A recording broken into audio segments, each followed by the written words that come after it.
I wanted to talk about two words today that are extremely helpful in Hmong. First thing that's important to understand is that Hmong language is called a tonal language, and what that means is that the tone helps to indicate the meaning of the word. So we may think that English is not a tonal language, and in that sense, it's not.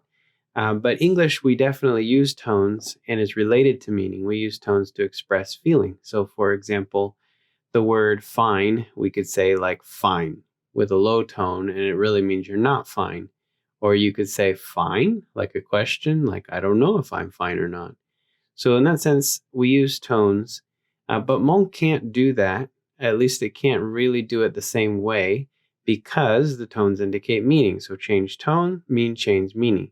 So one thing that Hmong has is they have certain words that add feeling, not meaning, to the end of a word. And today I want to talk about two of them, which are aw and ma. And they're both very polite words. They're important to know. So this first word, aw, it's said really at the end of any phrase to make it gentle and inviting. So it makes the phrase sound gentle and inviting. What does that mean?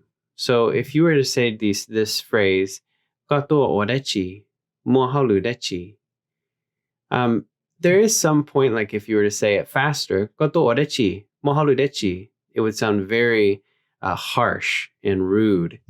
But even if you were to say "Kato orechi, mohalu dechi," it doesn't quite sound polite. It could just be kind of cold. So how do we fix that? Well, we use the word "aw." Kato orechi aw, mohalu dechi aw.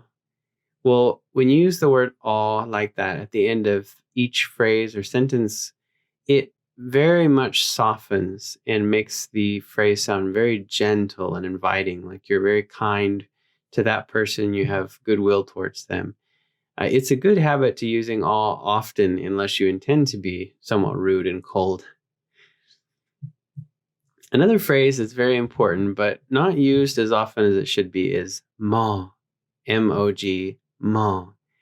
And this phrase is used at the end of a command to make that command sound gentle and polite. So let's look at an example of that. There's a very neutral phrase like this, dili no, or like chi no. That phrase could be rude, it could be just kind of neutral. It could be kind, even if someone were to come over and you just say, "Oh, gachi no," it's like, "Oh, eat, eat with me." But there are certain circumstances where the context would make it so if you just say "tili no," it would be rude. For example, maybe you were talking to an older person about taking their medicine. If you just say "tili no," it's like saying "eat it," which would be rude, right? So we could say "tili no mo," and that changes it from like "eat it" to "oh, go ahead and eat it." It makes it a very gentle command, very kind. Oftentimes, "aw" and "ma" are used together as well to make it even more soft and polite. So "tili no aw ma" is a very kind way of saying, "Oh, can you please take this?" or "Can you please eat this medicine?"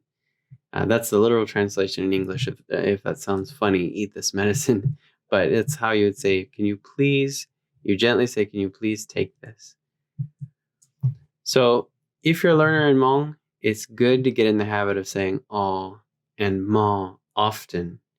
This will make your speech sound gentle, polite, and you will retain the friends that you have. So go ahead and try to use these. If you're not already using them, try to put them into practice. I hope it helps. I'll see you in the next video.